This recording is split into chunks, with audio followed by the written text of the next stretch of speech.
Pero qué bonito poder entender la Navidad como ese advenimiento desde el punto de vista como lo estaba explicando, eh, lo están explicando la semana pasada y se me olvidó el nombre ahora, Federico. Federico. Qué cosas, se me olvidan los nombres. También pasa por la edad. Es la enfermedad del Grinch. Pero bueno, vamos a orar para que Dios hoy nos hable.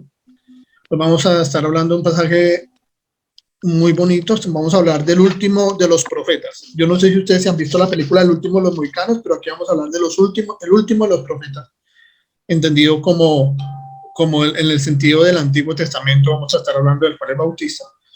Pero antes de comenzar, ¿por qué no oramos? Para que el Señor, pues, permita que su palabra hable en nuestras vidas y podamos entender hoy el mensaje del Señor. Que la conexión esté buena. Estoy desde Bucaramanga y la conexión acá es un poco irregular, entonces que Dios esté ayudándonos en la predicación. Señor, te damos muchas gracias, Señor. Gracias porque en el advenimiento, Señor, podemos entender que tú transformas nuestra manera de pensar y que podamos hoy aprender, Señor, cómo esa manera de pensar y esa llegada tuya, Señor, al mundo, a la humanidad, Señor, hace que nosotros seamos transformados de una manera radical. Permite que hoy tu palabra nos hable, nos transforme. Permite, Señor maravilloso, que podamos cambiar las cosas que tú tengas que transformar, Señor, y que podamos tener una entendimiento y comprensión de lo que tú quieres, Señor, al celebrar, Señor, el advenimiento tuyo, Señor. Te lo pedimos en el nombre de Cristo Jesús. Amén. Amén. Bueno, este es el mes del advenimiento. Y advenimiento, pues como ya Federico nos explicó la semana pasada, tiene que ver con la venida o la aparición o la llegada de Jesucristo a la tierra, el acontecimiento importante a una época. Y estamos hablando sobre el acontecimiento más importante que le ocurrió a toda la humanidad, y es la llegada del Señor Jesucristo a nuestras vidas, a la humanidad. Y Federico nos explicaba la semana pasada que no podemos distraernos por esos sofismas de la Navidad, como es no tener presente la segunda venida de Cristo, no tener una transformación en Cristo y no saber que pues Cristo es lo importante, ¿no? Y hoy vamos a estar hablando del tema: el advenimiento nos llama a cambiar nuestra manera de pensar. El advenimiento nos llama a cambiar nuestra manera de pensar, y vamos a estar estudiando el texto de Lucas capítulo 7, capítulo 3, versos del 7 al 18. Es interesante que Lucas es un escritor muy ordenado, y desde el comienzo del capítulo 1 él da el propósito del escribir este texto, escribir Lucas, escribir Hechos de los Apóstoles, que algunas personas dicen que es un solo texto, que pues lo separan, el Evangelio contando la vida de Jesús y Hechos contando pues el comienzo de la iglesia. Y Lucas es espectacular porque comienza a hacer una descripción muy cronológica y muy detallada de los acontecimientos, y puso en orden todo lo que estaba sucediendo con relación a la vida de Jesús. Y lo hace de tal forma que lo que quiere hacer es demostrar que Jesús es el Hijo de Dios. Es el Mesías que tanto estaba esperando el pueblo de Israel, y comienza a hacerlo como en una nota periodística. Entonces comienza a narrar la historia de una manera espectacular y comienza a ubicarnos completamente en el tiempo donde se comienza a narrar esta historia, este relato maravilloso. Entonces nos ubica ya en el capítulo 3, bueno, los primeros capítulos nos cuenta la anunciación del nacimiento de Jesús y de Juan el Bautista, precisamente la persona de la que vamos a estar hablando hoy, el nacimiento de ellos y cómo Jesús iba creciendo. A la edad de 12 años se planteó en el templo, y cómo él iba creciendo en sabiduría y gracia para con Dios y para los hombres. Y comienza a hacer una narración en el capítulo 3 sobre qué estaba pasando en esta ciudad donde Jesús va a comenzar su ministerio. Y nos ubica que había un emperador y habían unos gobernadores. Cuando estudiamos la historia vemos que estas personas eran personas crueles que tenían subyugados al pueblo judío, y el pueblo judío estaba siendo pues sujeto a muchas presiones por parte de este imperio. Y también nos muestra que aún la parte sacerdotal estaba corrompida.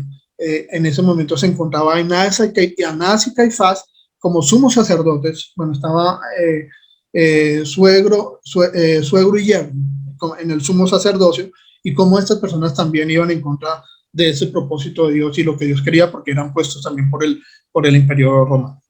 Entonces, en medio de esta situación, Dios llama a un hombre llamado Juan. Era, como ya les había dicho, había sido anunciado de manera prodigiosa, nace de manera prodigiosa, un milagro de Dios, un milagro del Señor.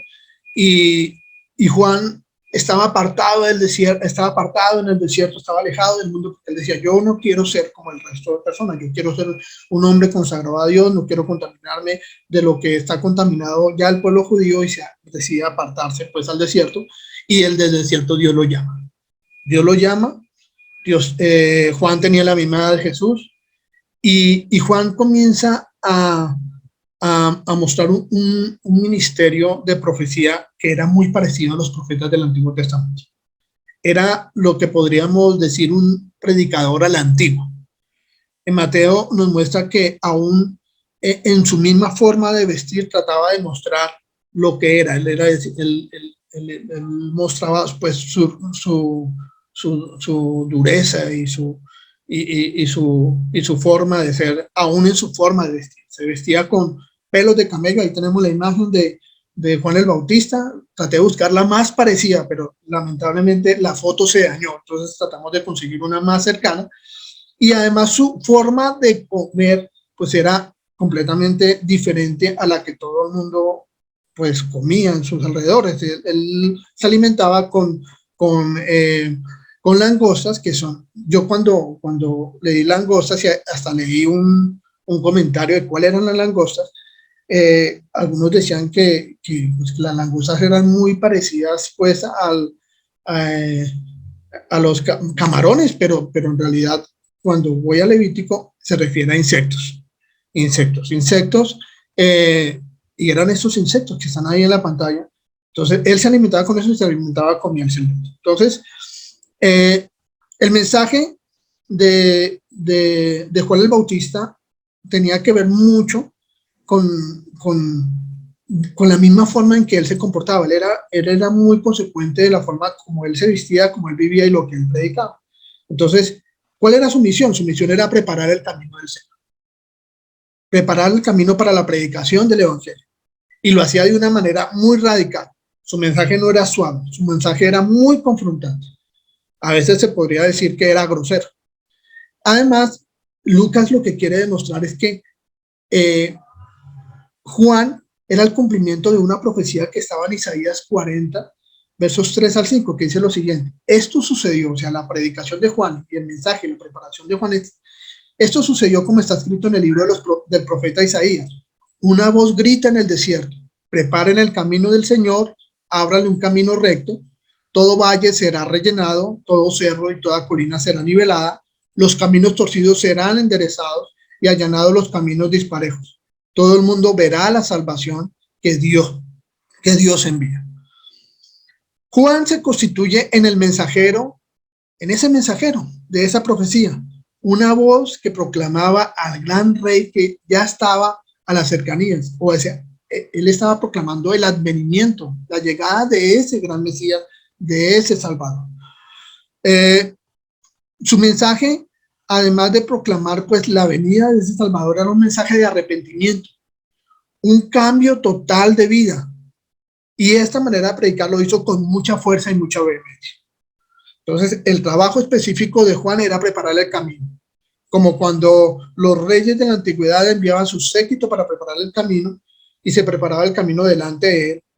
O como cuando nosotros tenemos que recibir a una persona demasiado importante, cuando se recibió al Papa, se hicieron muchos preparativos en la ciudad y se arregló la ciudad, se arreglaron las calles y en algunas ciudades hasta retiraron a personas indigentes para que no se viera el contraste pues, de las cosas malas y feas que se podría ver en la ciudad. De la misma forma, Juan preparó el camino de Jesús. Y Juan quería que la gente esté espiritual y moralmente lista para escuchar y conocer y oír el mensaje del Mesías, el Salvador del mundo. Ese mensaje consistía en que los hombres debían arrepentirse y bautizarse para ser perdonados. Y este mensaje, pues, que Juan proclamaba, era un ofrecimiento de que Dios perdonaría el pecado para todos aquellos que están abrumados por ese pecado que los tenía, pues, inmersos, pero este pecado solo se podía llevar a cabo si ellos se arrepentían. El bautismo proclamado por Juan no era un acto de arrepentimiento para el perdón de pecado, no era el hecho simplemente de ir a bautizarse y porque me bauticé, pues ya recibí el perdón de mis pecados. Y es que esto tenía que ver mucho con la tradición de los judíos. Los judíos bautizaban a los no judíos que querían ingresar a la comunidad, pero el mensaje de Juan se diferenciaba en el sentido de que Juan predicaba a todo el mundo, incluido a los judíos, diciendo lo que tenían que bautizar porque necesitaban el perdón de Dios. Cada vez que alguien se acercaba a ser bautizado, Juan los confrontaba y les decía, raza de víboras. Y recuerdo un predicador que hace mucho tiempo escuché que decía, hijos del diablo, lengua de cuchillo. Entonces me parecía mucho a Juan el Bautista, una predicación así como en vez de decirle, oye, ven, Dios te ama, le está diciendo, oye, tú vienes porque tú eres una raza de víbora que quiere subir de la ira venidera. Les decía, ustedes tienen que vivir, le decía, ustedes tienen que vivir de tal modo que se evidencie que se han vuelto al Señor. Que se han vuelto al Señor. Era la forma de predicar de Juan el Bautista, era una forma muy fuerte. Yo creo que si nosotros predicáramos de esa forma, pues mucha gente diría, ¿este qué se cree? ¿Este qué le pasa? Y de pronto tendríamos miedo de predicar el asunto de confrontar con el pecado, pero a Juan no le interesaba. Juan predicaba de esa forma, porque él estaba preparando el camino del Señor. Juan decía que se debía evidenciar que se habían arrepentido. Y debemos recordar qué término utiliza aquí para arrepentimiento. Y el término que utilizan aquí para arrepentimiento es metanoia. Metanoia, que significa un cambio de mentalidad de aquellos que han comenzado a aborrecer sus errores y fechorías y que han decidido emprender un mejor curso de su vida. Y esto abarcaba tanto el reconocimiento de que habían pecado y el dolor que producía por ese pecado y una enmienda sincera que va precedida por señales con sus respectivos efectos. ¿Qué quiere decir esto? Iba precedida por buenas obras. Entonces, es reconocer y aborrecer eso que habíamos cometido antes y emprender un nuevo curso de vida. Es un cambio de mentalidad. Por eso el mensaje de hoy se llama, el advenimiento nos llama a cambiar nuestra manera de pensar. Nuestra manera de pensar. ¿Por qué era tan necesario que en el advenimiento hablar sobre un verdadero arrepentimiento o cambiar nuestra manera de pensar? ¿Por qué es necesario eso? Primero, porque el advenimiento nos llama al arrepentimiento y nos recuerda lo siguiente. Nos recuerda que vendrá Dios un día a juzgar el mundo. El cambio de pensar es que vamos a cambiar de nuestra forma de pensar de una religión simplemente, a cambiar, a cambiar. Ay, permítame en un momento que es que aquí los perritos se nos alborotaron.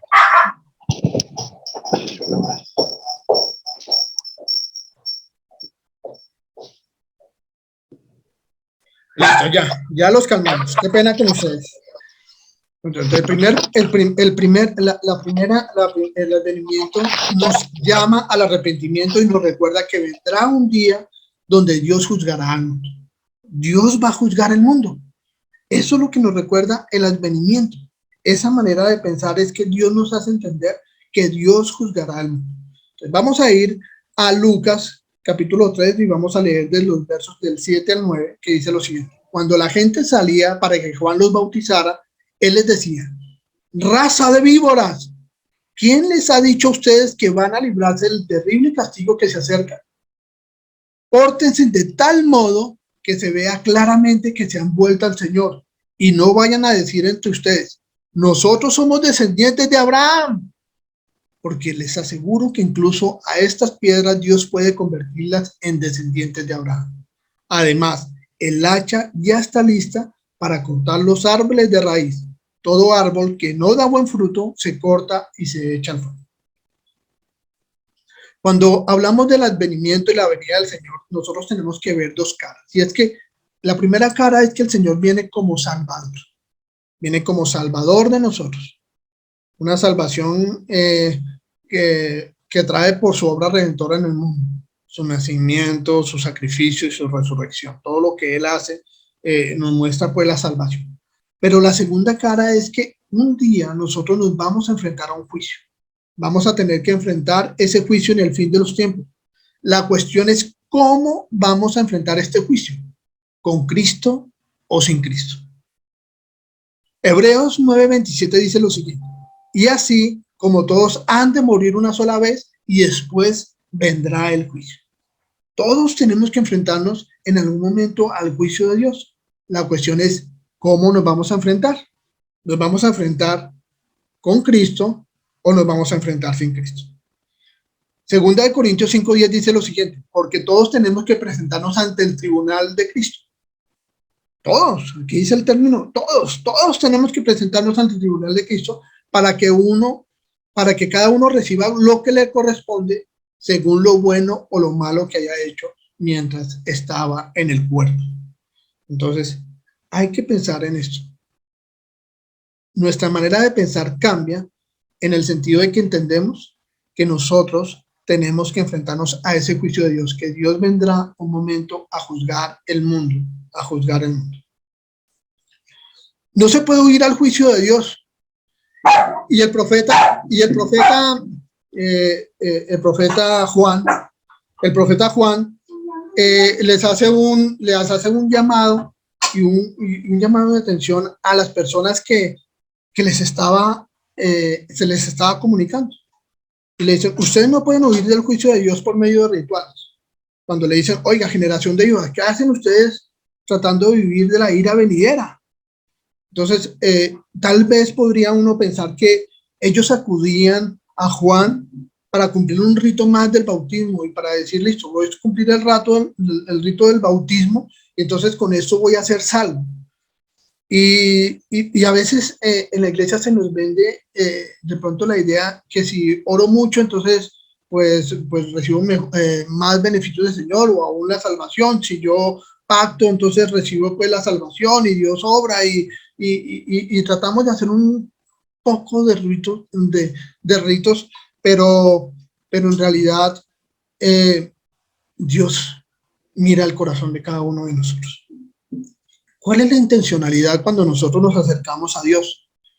¿Cuál es la intencionalidad cuando nosotros practicamos ciertas actividades religiosas y ejercicios religiosos que nosotros realizamos cotidianamente? Leer la palabra, orar, en algunos casos algunas personas ayunan, hacen algunas cosas. ¿Cuál es la motivación? ¿Cuál es la motivación que hacemos en los ritos que nosotros realizamos como comunidad?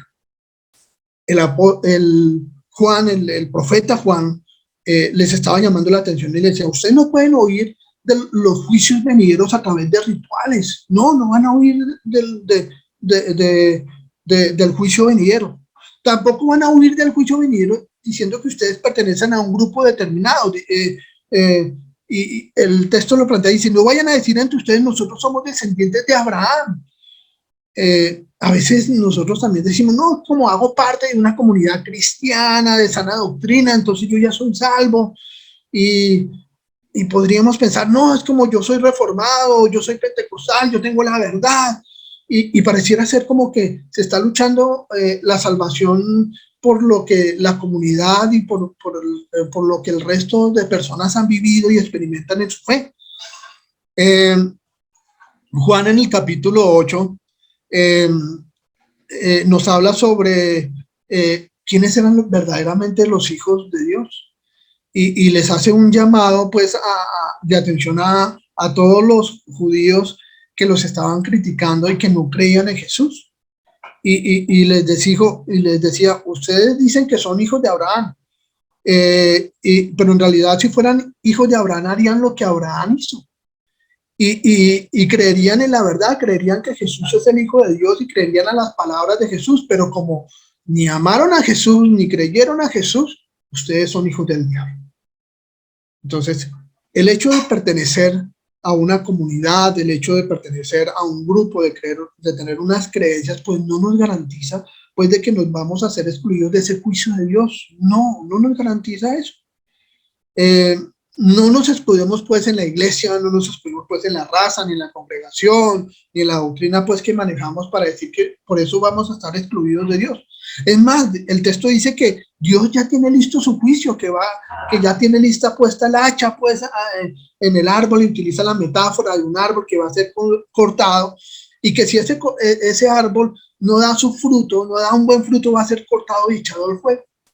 Qué interesante esto, qué interesante el asunto de saber que hay un juicio y que nosotros nos vamos a enfrentar a ese juicio, pero los que no dan fruto, y ese fruto lo damos solo a través de Cristo, a través de una relación con el Señor, a través de una vida consagrada con el Señor, pues vamos a ser echados y cortados al fuego. Es interesante la figura que plantean acá del fuego, y es tal vez la figura que toma Dante Alighieri en la Divina Comedia, y nos plantea el infierno pues como un fuego allá abrasador, pero debemos entender que el hecho de la figura planteada acá es que una vida sin Dios y enfrentarnos al juicio sin Cristo nos ofrenda a una eternidad sin Dios y sin Cristo. Juan podía haber bautizado a todos.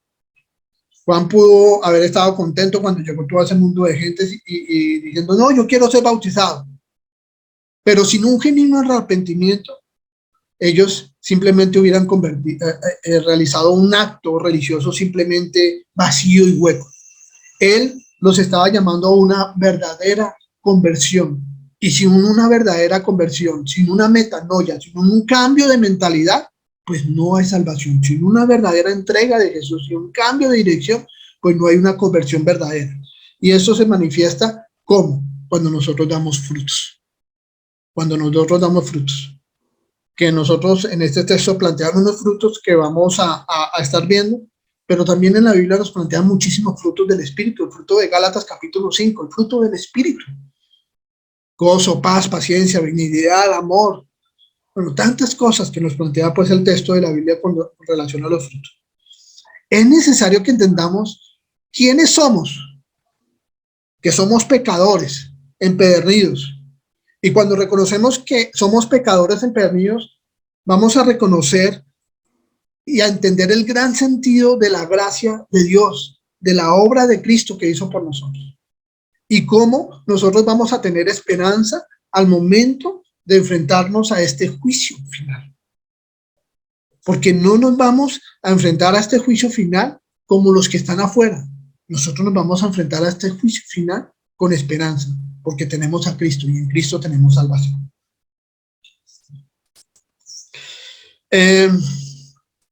Entendiendo pues que hay un juicio final, entendemos la necesidad de la gracia.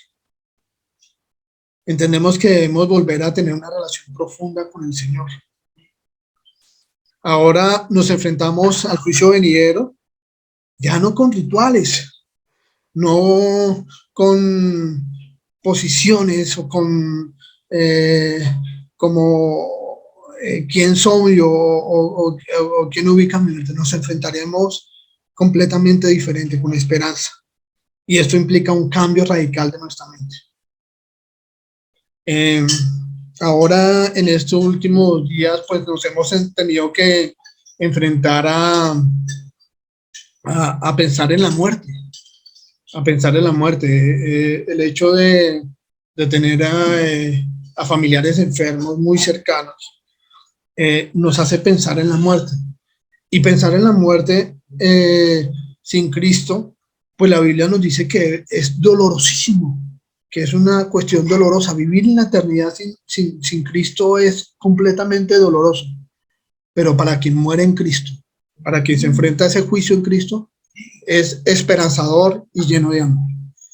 El segundo punto que nos hace pensar el advenimiento y cambiar nuestra mente y esa metanoia tiene que ver con que el arrepentimiento y este cambio de mentalidad nos hace preguntarnos qué debemos hacer.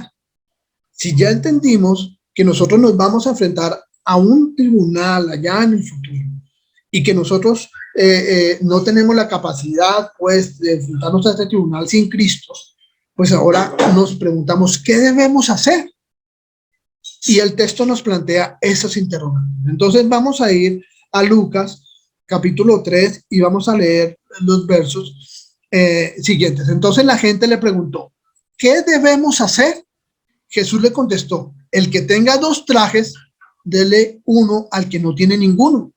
El que tenga comida, compártala con el que no la tiene. Se acercaron también para ser bautizados algunos de los que cobraban impuestos para Roma y le preguntaron a Juan, Maestro, ¿qué debemos hacer nosotros? Juan les dijo, no cobren más de lo que deben cobrar. También algunos soldados le preguntaron, ¿y nosotros qué debemos hacer? Les contestó, no le quiten a nadie, ni con amenazas, ni acusándolos de algo que no hayan hecho, y confórmense con su sueldo. Después de entender y comprender que se avecinaba un juicio, que fuimos persuadidos y confrontados a presentarnos a ese juicio a través de la obra de Cristo, convertirnos a Cristo, empezar a hacer las cosas que Cristo ordena, porque eso hace parte pues de que nosotros nos hemos convertido al Señor, que no es a través de rituales, que no es a través de que formamos parte de una iglesia. Entonces el Señor nos dice que debemos hacer algo que es algo muy práctico, y es empezar a actuar con la persona que está a mi lado.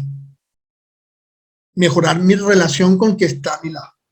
Recordemos que la palabra de Dios dice que nosotros, si decimos que amamos a Dios y odiamos a nuestro hermano, pues estamos diciendo una mentira. No podemos amar a Dios si no amamos al que está a nuestro lado.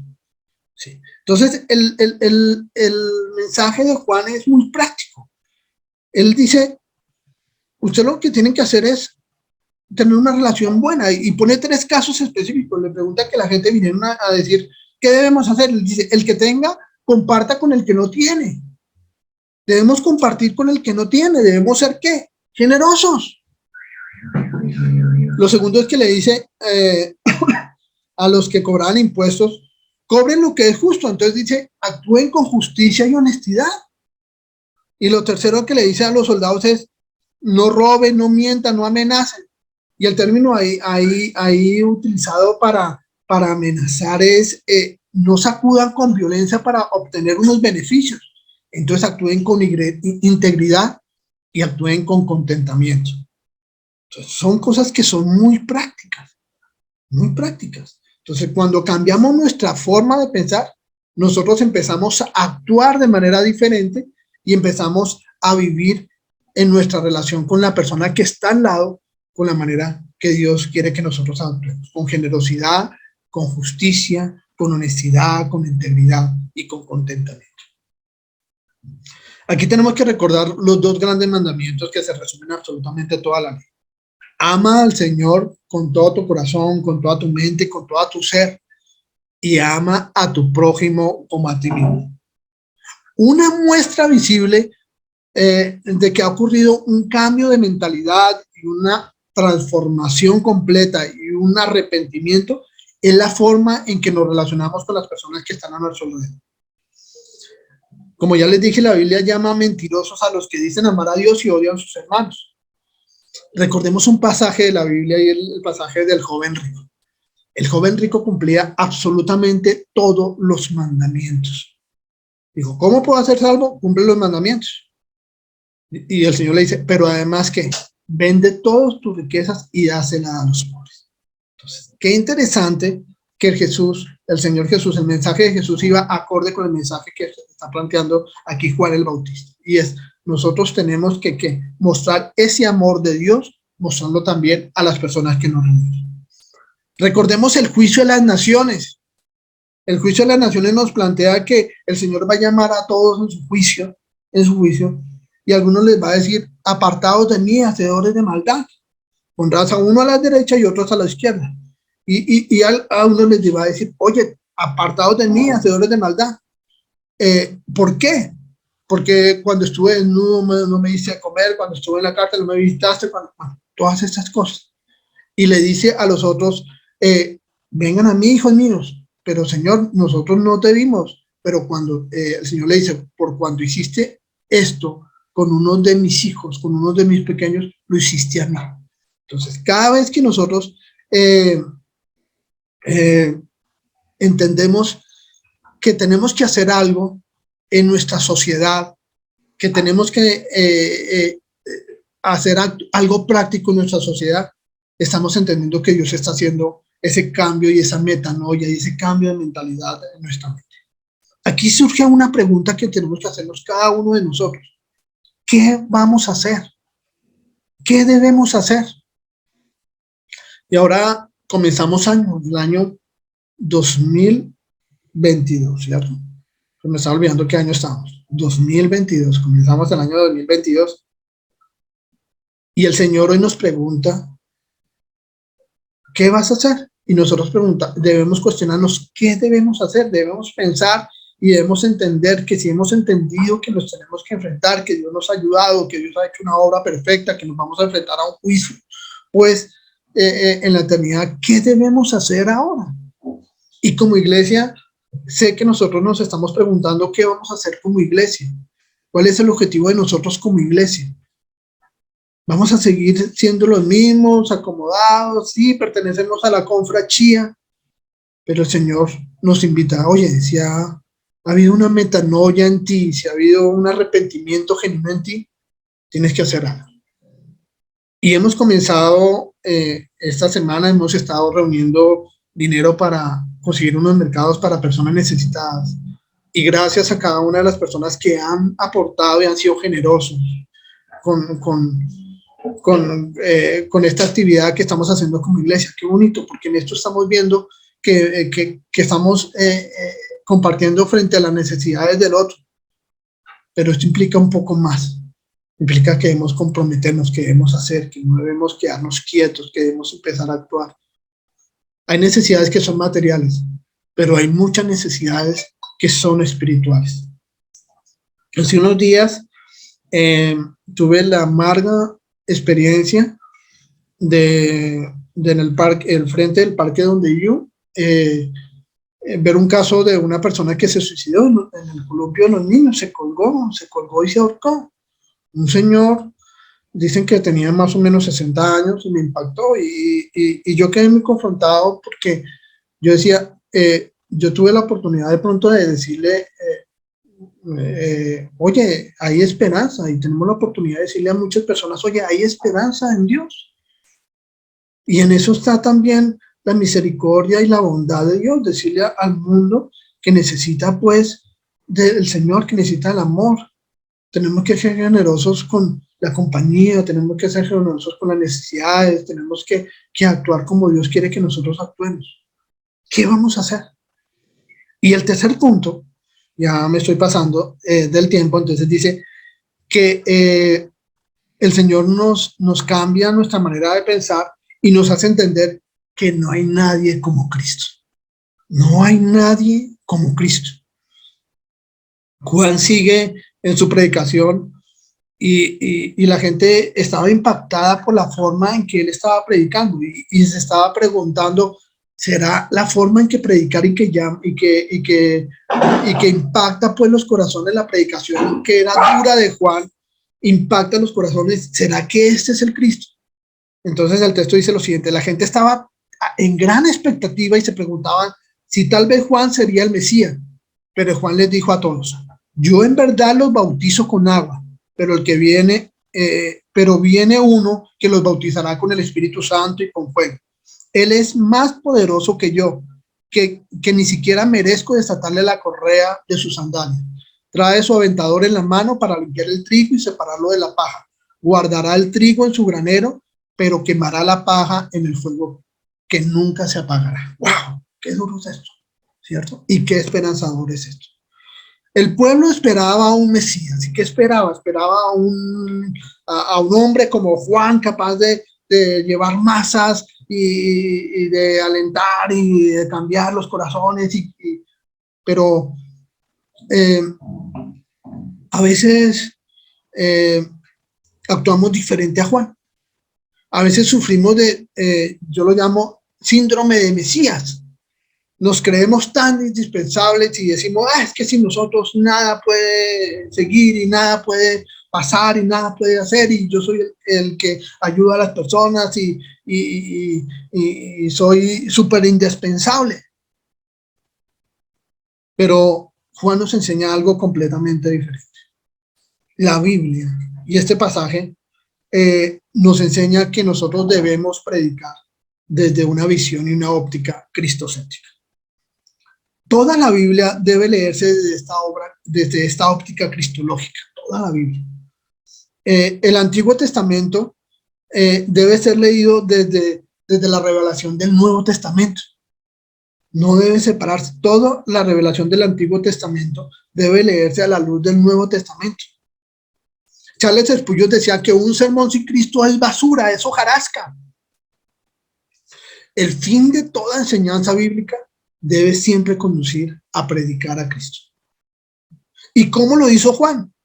Juan se comienza a comparar con Cristo.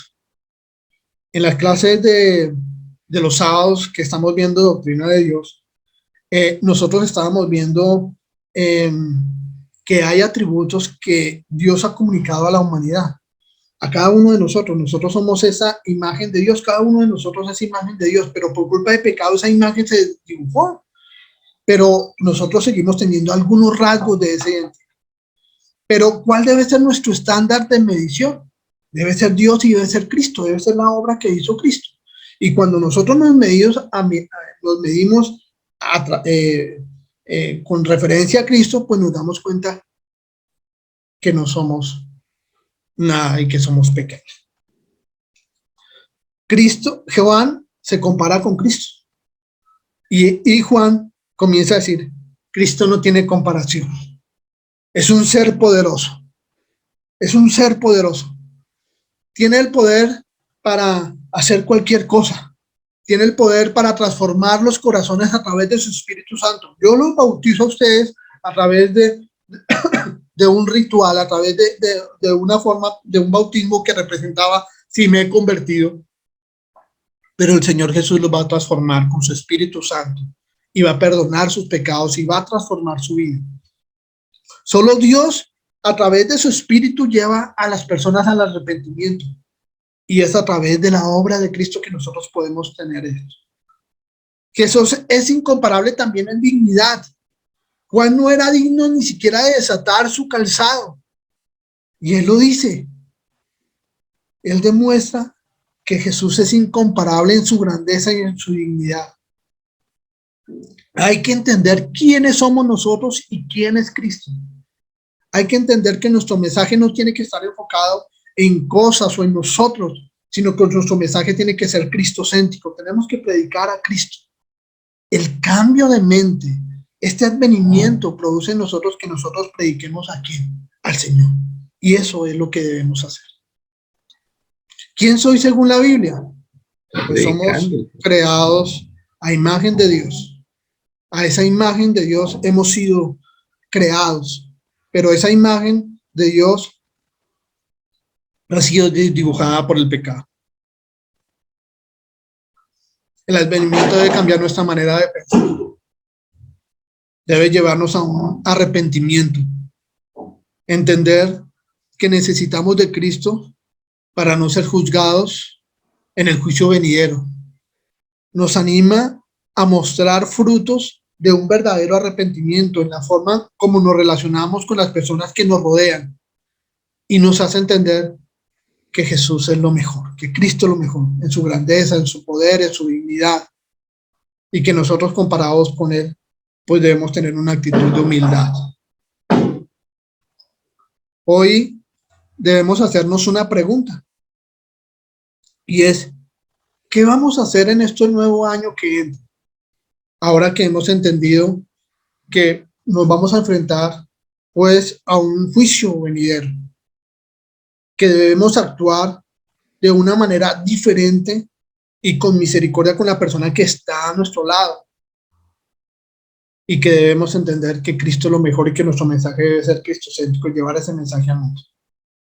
¿Qué vamos a hacer en este nuevo año que entra? ¿Por qué no oramos al Señor y le pedimos que nos ayude, cierto? Que nos ayude a que haya una verdadera transformación en nosotros, una verdadera metanoia. Y el advenimiento, el mensaje del advenimiento, de la venida del Señor y de su segunda venida, pues nos recuerda la necesidad profunda que tenemos de Él y la labor que nosotros debemos realizar en este mundo roto que necesita del Señor. Vamos a orar. Señor, te damos muchas gracias por tu amor y por tu misericordia. Hoy tu palabra nos confronta. Tal vez la manera de predicar de Juan el Bautista no calaría en estos tiempos donde somos tan delicados. Si nos dicen algo feo, Señor, si nos dicen algo confrontante, nos sentimos. Pero qué bueno que volvamos, Señor, a entender los principios fundamentales, y es entender que sin ti, pues, nos enfrentaremos a un juicio final, y enfrentar la eternidad sin ti implicaría estar sumergidos en un fuego eterno, y se utiliza la figura del fuego eterno, Señor, para entender el sufrimiento de estar sin ti.